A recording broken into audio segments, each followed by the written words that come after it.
Good evening, everybody.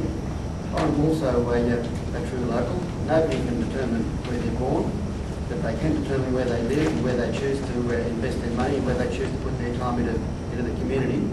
And that's what I've been doing in this part of the world for the last 14 years. When I first put my name down as or announced I'd be a mayoral candidate, it was because there was a mayor from the south who put his name forward, and there was an ex-mayor from the north who was putting his name forward. And I believe, and other people were telling me that I should be putting my name forward because we needed to have a choice. Somebody who wasn't necessarily tied to the north or the south. And as I said to someone today, or they said to me, I'm a wise man from the east. We have got a new council, merging operations. We need to get the foundations right for that new council. And so much of that depends upon the corporate governance, and the evidence of that is in reports, Spirit, Ryan's report, or the Keller reports. And in fact, we referred to those reports a bit earlier, and I have in fact put those in the last couple of days on my website. So you've only got to go into billshannon.com, and you can actually download those reports and have a look at them, because there's some pretty interesting reading in it, if you'd like to do that. But I'm standing on a platform of getting those foundations right, basically on corporate governance, and basically on financial management. I'm a chartered accountant, I'm an economist. I've got an economist degree from the University of Sydney, where I was born. I was company secretary second in charge of Tully Sugar for 10 years, a very successful company. And I'm now aged 59 years in retirement. I'm a self-funded retiree. I'm not doing this for the money. I'm not doing it for the ego. In fact, I was only laughing the other day. The ego of seeing you putting your core flutes in goes very, very quickly when you've got blisters on your hands, and then you're looking around to see who's knocked them off. So that thrill goes very, very fast. So really, I am genuinely and honestly doing this for the benefit of the community, because I am firmly of the belief that the standards need to be raised. That's the essence of what I'm trying to do. I want to just go through some of the remarks on tourism that were made, and then go to the questions, if that's okay. Tourism is incredibly important for this part of the world. It's very, very important for the new council. The money's only going to come from 6 different places. It can come from rates, and they're already very high. I don't know that we want to go there with massive increases. There has been this big catch-up in Johnson, 15%, such that they are now probably higher rated now than Cargill. It can come from asset sales, and I'm sure there are some assets that might be able to be sold. I'm not very happy about that, especially when you've really got to look and see that you're not selling the crown jewels, and to think of surplus park areas and the like. I'm just not comfortable with that being the answer. It can come from grant money, and that is absolutely a very important area that the money's got to be raised from, especially given when the bureaucrats in Brisbane looked at the figures for the 170 odd councils and they put our two together, they actually added about $30 million worth of Cyclone Larry money in as recurring income. So with an asset of income of about 50 million, typically, they actually made a mistake and said, and then people complained and said, what they said they'll do, we'll give you more than your fair share of $20 million worth of infrastructure funding for the amalgamation process. So we're going to get 1.3 out of 20, which is way more than our fair share. But hardly 1.3 million once hardly accounts for 30 million every year. The other way you can do better is for growth. The budgets have all been done on nil growth, which cannot be the answer. There is so much that needs to be done to make sure that doesn't happen. I'll talk about that a bit further. The other way you can get ahead is to bring in more efficiencies. A bit difficult when you can't, no one can be sacked for 3 years. Not that that is part of my policy or anyone else's policy, retrenching people, but there is natural attrition. I think there's something like 20% of people in the workforce are going to retire within 5 years of retirement age. But certainly there are efficiencies other than a reduction in staff. The only other way is debt, and that is quite right. The figures for debt per capita, both Johnson and Cardwell, are about the same.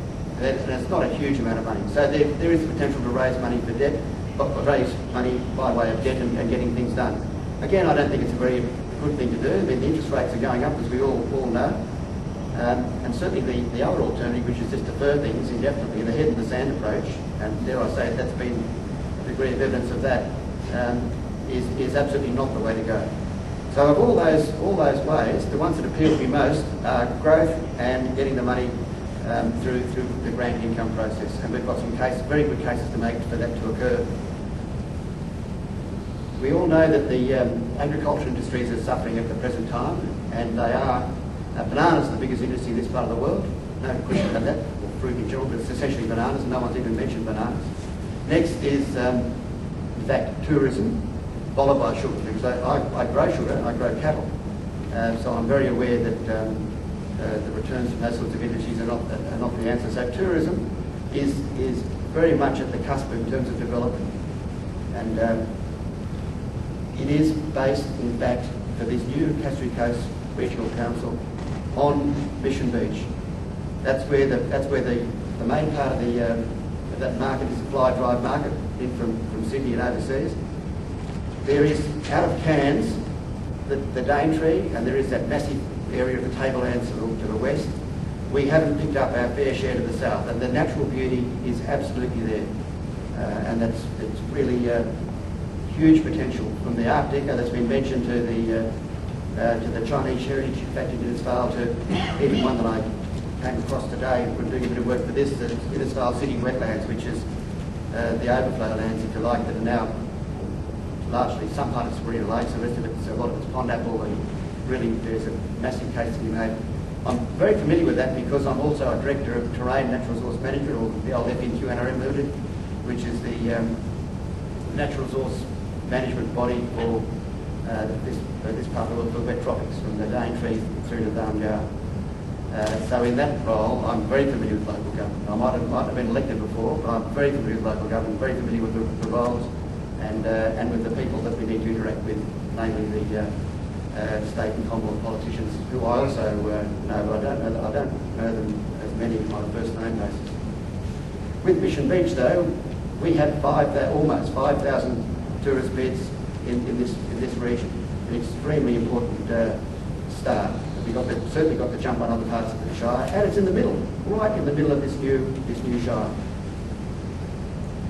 Can I just touch on some of the questions that were raised, or the answers to it? I see the first priority, finishing the pontoon. It's relatively easy, it's a relatively small amount of money, and it's able to be achieved in a very short period of time. Second, I see the commencing bike and walking tracks as a priority. Thirdly, the aquatic facility. Now that's bigger dollars. It's not the right order, Paul, from your perspective, I'm sure, but it's a lot of money, and with $175 million, most in the north and a good deal in the south, don't worry, it's going to be difficult to find that sort of money, and I'm certainly not in a position to promise that in the first 4 years. I would love to be able to say that ought to happen. Well, I can say it ought to happen, but I'm not in a position to promise that, Paul, and everybody else, because of the financial position this new council is likely to find itself in. And we won't know the answer to that until around about the 20th, I understand, which is after the nominations close. The Transit Centre, I'll touch on that. That's under my presidency of the MBCA, Mission Beach Community Association, that we did a lot of work on that a couple of years ago. And I'll certainly see what you're saying about, Michelle, about events and the needs there. I think from all I can work out, to be honest, it is so hard to organise events in this part of the world because it's such a small population, and it's invariably, and Paul vouched for this, it comes down to a handful of people, and that's the experience of MBCA as well.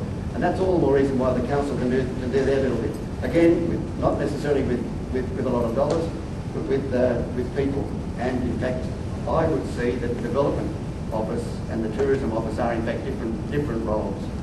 I don't know what, I'd love to talk to Sheila about that at some stage, but I would see the development role having a great deal more to do than just tourism, and very much necessary, because we have to get out of this mindset that the growth is going to be nil, because otherwise it's just too hard in terms of the effect on rates to catch up.